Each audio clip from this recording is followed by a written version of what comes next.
One day not too long ago, I wanted to get a book to get away for a couple of hours from concentrating on my studies. So, being a poor student, I took myself off to Oxfam and found a couple of David Baldacci books. If you don't know him, Baldacci is a best-selling suspense writer. I started reading one of the books, The Whole Truth, right away, and was immediately captured by the 5-line prologue and the short first chapter. It was so apropos of what we were studying in digital media that I decided to share it with you. I really recommend you read this book. It will give you a real kick.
Chapter 1.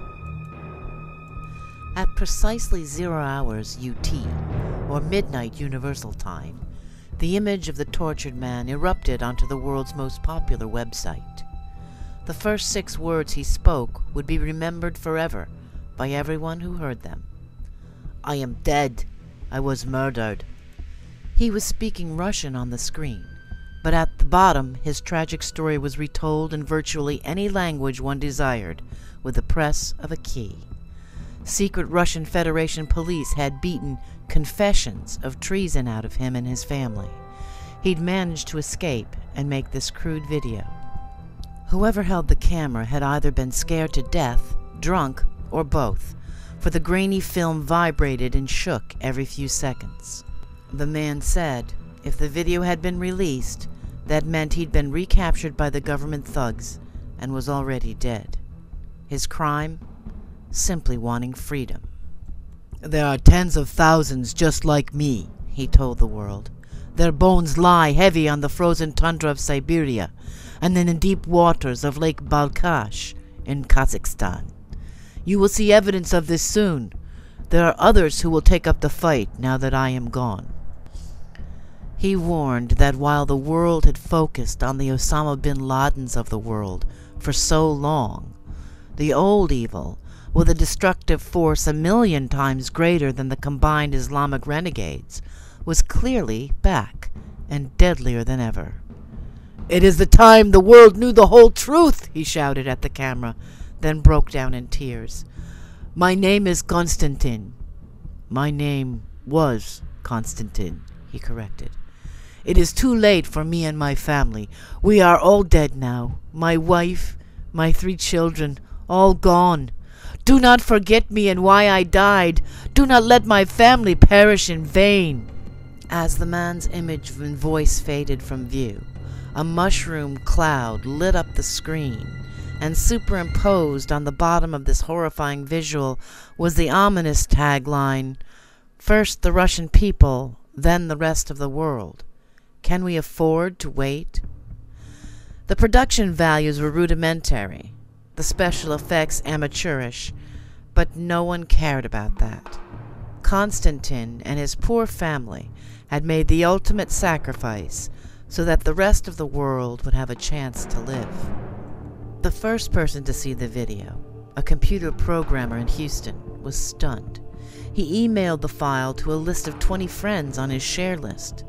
The next person to view it seconds later lived in France and suffered from insomnia. In tears, she sent it to 50 friends. The third viewer was from South Africa and was so incensed at what he'd seen that he phoned the BBC and then did an email blast to 800 of his closest mates on the web. A teenage girl in Norway watched the video in horror and then forwarded to every person she knew. The next 1,000 people to view it lived in 19 different countries and shared it with 30 friends each, and they with dozens each. What had started as a digital raindrop in the internet ocean quickly exploded into a pixel and byte tsunami the size of a continent. Like a spreading pandemic, the video gained a maelstrom worldwide. From blog to blog, chat room to chat room, email to email, the story passed. With each retelling, it grew in proportion, until the globe was in apparent jeopardy of being overrun at any moment by crazy, bloodthirsty Russians. Within 3 days after Konstantin's sad proclamation, the world rang with his name. Soon, half the Earth's population, including many who had no idea who the U.S. President or the Pope was, knew all about the dead Russian. And from the email, blog, and chat room circuits, the story was picked up by newspapers on the outskirts of the mainstream. And then the likes of the New York Times, the Wall Street Journal, the Guardian, and leading dailies from around the world were sucked into the frenzy, if for no other reason than it was what everyone was talking about.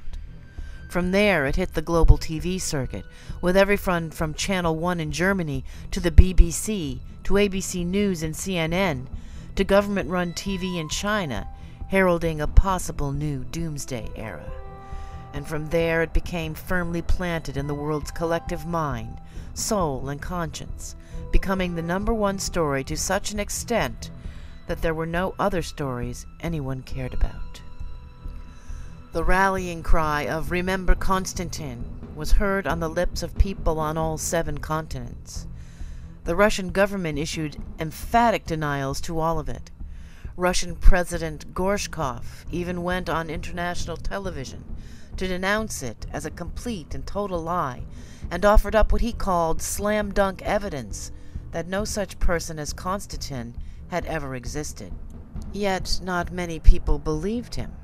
Gorshkov was ex-KGB. From top to bottom, the Russian government was filled with fascist demons. Journalists across the world had been informing people of that for years.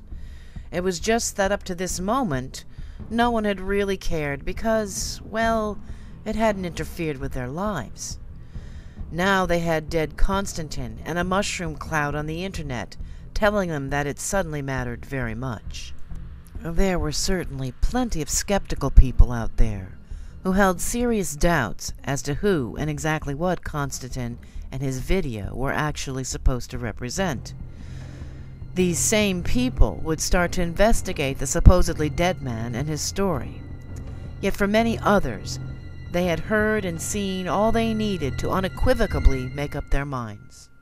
But Russia and the rest of the world would never discover that Konstantin was actually a fledgling actor from Latvia, his wounds and emaciation the result of clever makeup and professional lighting. Meanwhile, the world would never be the same.